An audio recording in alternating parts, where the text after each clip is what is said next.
आपके साथ आपकी होस्ट काजल चौधरी। फिल्मों में अक्सर हमने हीरो देखा जो जबरदस्त एक्शन करता है, हीरोइन देखी जो अपनी खूबसूरत अदाओं से लोगों का दिल जीत लेती है, विलन देखा है जो अपने खौफ से लोगों की रातों की नींदें उड़ा देता है।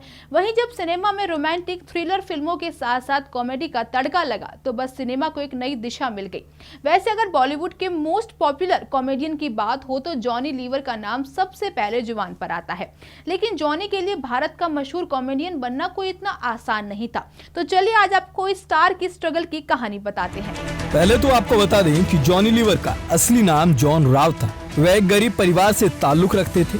उनका पूरा परिवार एक चौल में रहा करता था।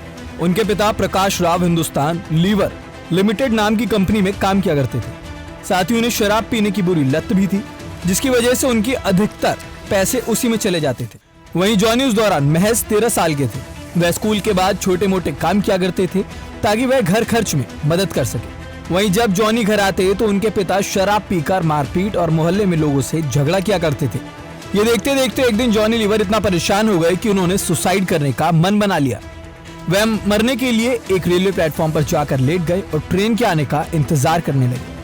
मौत का इंतजार कर रहे जॉनी लीवर की आंखों के सामने अचानक से उनके परिवार वालों की शक्लें आने लगी और वह तुरंत पटरी से उठे और मरने का प्लान कैंसिल कर दिया। जॉनी लीवर ने 7वीं क्लास के बाद पढ़ाई छोड़ दी थी। वह बस पैसा कमाना चाहते थे। उन्होंने डांस और कॉमेडी करना शुरू कर दिया। जहाँ कहीं भी कोई फंक्शन होता वह कॉमेडी के लिए वहाँ पहुँच जाते थे, जिसके बदले उन्हें 1-2 रुपए मिल जाया करते थे। वहीं इस दौरान जॉनी की दोस्ती 2 ऐसे लोगों से हो गई थी जो उन्हें मिमिक्री सिखाया करते थे। जॉनी भी उन्हें अपना गुरु मानने लगे। वहीं एक बार जॉनी उन लोगों के साथ कहीं जा रहे थे, तभी एक शख्स ने उन्हें रोककर कहा जिनके साथ वह रह रहे हैं वह शराबी हैं, अगर वह भी उनके साथ रहेंगे तो वह भी वैसे ही हो जाएंगे। जब जॉनी ने पूछा कि फिर उन्हें क्या करना चाहिए तो शख्स ने कहा कि वह पेन बेचते हैं, क्या तुम पेन बेचोगे?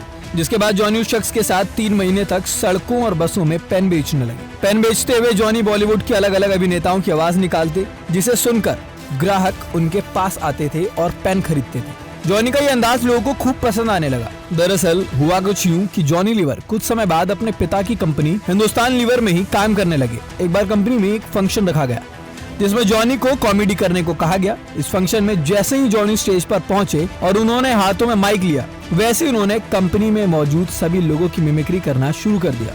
ये देख कंपनी के बॉस तक जोरों से ठहाके लगाने लगे और तभी से सभी उनके नाम के पीछे लीवर लगाने लगे।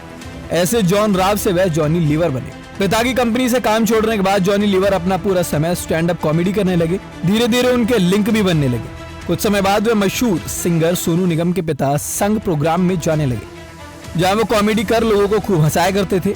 वहीं एक बार एक ऐसे ही शो में एक्टर शत्रुघ्न सिन्हा भी पहुंच गए, जहां उन्होंने जॉनी लीवर को कॉमेडी करते हुए देखा। इस शो में जॉनी ने कई दिग्गज कलाकारों की नकल की, लेकिन शत्रुघ्न सिन्हा को खुद ही मिमिक्री खूब पसंद आई। इसके बाद मशहूर अभिनेता सुनील दत्त ने जॉनी को स्टेज पर परफॉर्म करते हुए देखा और वह भी उनके दीवाने हो गए। उन दिनों सुनील दत्त एक फिल्म बना रहे थे जिसका नाम था दर्द का रिश्ता, जिसमें उन्होंने जॉनी लीवर को भी कास्ट किया। ये फिल्म 1982 में रिलीज हुई थी, जहां से उनका फिल्मी करियर शुरू हुआ। देखते रहिए TNP एक्सप्लोर। नमस्कार।